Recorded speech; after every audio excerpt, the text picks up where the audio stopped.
حضرت عبداللہ بن مبارک رحمۃ اللہ علیہ کوفے جایا کرتے تھے. رستے میں ایک سرائے تھا. آج کل ہوٹل ہوتے، اس موقع پہ سرائے تھے، مسجدوں کے ساتھ مہمان خانے بنے ہوتے. وہاں ایک نوجوان بڑا غریب سا، اس کا شوق تھا لوگوں کی خدمت کرنا. آپ جاتے تو وہ نوجوان رستے میں ملتا، آپ کی خدمت کرتا، پانی لا کے دیتا، پانی بھر کے رکھتا، وضو کراتا، خدمت کرتا. اکثر آپ علماء سے ملنے جاتے، علماء کوفہ سے یا کسی اور سفر پہ، تو اس رستے گزرتے، نوجوان بڑا اچھا لگتا. ایک دن آپ تشریف لائے، نوجوان وہاں نہیں تھا. آپ نے لوگوں سے پوچھا وہ کہاں ہے؟ کہنے لگے حضور غریب تھا، قرضہ بڑا چڑھ گیا تو کسی نے مقدمہ کر دیا ہے، کوتوالے شہر گرفتار کر کے لے گیا ہے اور وہ بڑا ہی پریشان ہے. جس کے پیسے دینے ہیں وہ بڑا سخت ہے، اس نے اسے بڑا تکلیف میں رکھا ہے اور وہ عذاب میں ہے. وہ نوجوان کہتے ہیں کہ میں سخت کرب میں تھا، رشتہ دار، دوست، احباب، تال سب کو میں نے پیغام دیے لیکن کوئی میری مدد کو نہ پہنچا. ساری عمر ہی آٹا گد ہے، میں لکھاں کیتے نہیں پیڑے. اب وقت آیا ہی تے محمد بخشا، کوئی نہیں ہو بیٹھا نیڑے. فرماتے میں شدید تکلیف میں تھا، کوئی میرا پرسان حال نہ تھا. حضرت عبداللہ بن مبارک کو جب پتا چلا تو چپکے سے گئے، کوتوالے شہر کو کونے میں بلایا.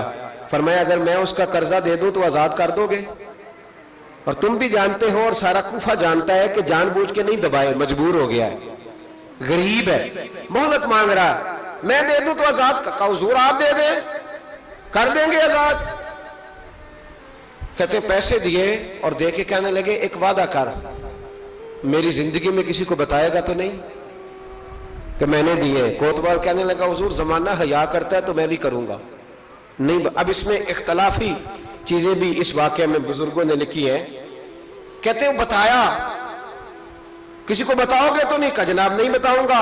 حضرت عبداللہ بن مبارک رحمت اللہ نے پیسے چکائے، خود سفر پہ چلے گئے، کوتوالے شہر میں آزاد کیا. کہا کس نے دیے؟ کہا کوئی نیک تھا جو دے گیا.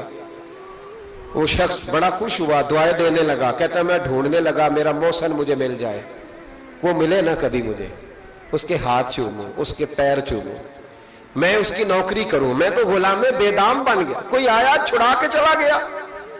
کہتے میں ڈھونڈنے لگا پر وہ ملتا ہی نہیں. بڑا ڈھونڈا، بڑا تلاش کیا. فرماتے ڈھونڈتے ڈھونڈتے تلاش کرتے کرتے عمر بیت گئی. جناب عبداللہ بن مبارک کئی دفعہ وہاں آئے تو وہ نوجوان کہتا میں نے بابے کو بڑی نصیحتیں کی، بڑی نصیحتیں کی. میں نے کہا حضور آپ بھی نیک ہیں، فلاں مفتی صاحب بھی بڑے نیک ہیں، پر نیک تو وہ تھا نا جو میرے پیسے دے گیا. میں انہی کو نصیحتیں کرتا رہتا، سمجھاتا رہتا. تو کہتے وہ مجھے کہتے دعا کر اللہ مجھے بھی ویسا بنا دے. کہتے میں نے کئی دفعہ انہی کے منہ پہ کہا کہ حضور کمال تو وہ تھا نا جو میری اس عالم میں مدد کر گیا. کہتے ہیں وہ رو پڑتے اور مجھے کہتے میرے لیے دعا کرنا. عمر بیت گئی، زمانے گزر گئے، میں ڈھونڈتا رہا، میں اپنی نمازوں میں اسے دعائیں دیتا رہا، میں اپنے افطار میں اسے دعائیں دیتا رہا، میں حج و عمرے میں دعائیں دیتا رہا. حضرت عبداللہ بن مبارک بوڑھے ہو گئے، ضعیف ہو گئے، گھر سے نکلنا چھوڑ دیا، علیل ہو گئے. کوتوالے شہر برسوں بعد وہ جس نے مجھے پکڑا تھا ایک کونے میں مل گیا. میں نے کہا تجھے خدا کی عزت کا واسطہ مجھے بتا دے میرا محسن کون ہے. تو کہنے لگا اس نے مجھے کہا تھا زندگی میں نہ بتانا. میں کیسے بتا دوں؟ کہا تیری مہربانی، تو کسی طریقے سے مجھے بتا دے. کہتے ہیں وہ شخص کہنے لگا یار تو ان سے کئی بار ملا ہے، میں نے اکثر تمہیں اکٹھے بیٹھے دیکھا ہے، تمہیں نہیں پتا؟ کہا نہیں کون ہے؟ کہنے لگے حضرت عبداللہ بن مبارک، وہی تھے جو تیرے پیسے چکا گئے. وہ شخص کہتا ہے میرے پیروں تلے زمین بھی نکل گئی اور جو لگا کہ آسمان بھی ہٹ گیا. میں دوڑا، میں اسے ڈھونڈوں، کوئی بیٹھا ہوا مجھے دور دعا دیتا.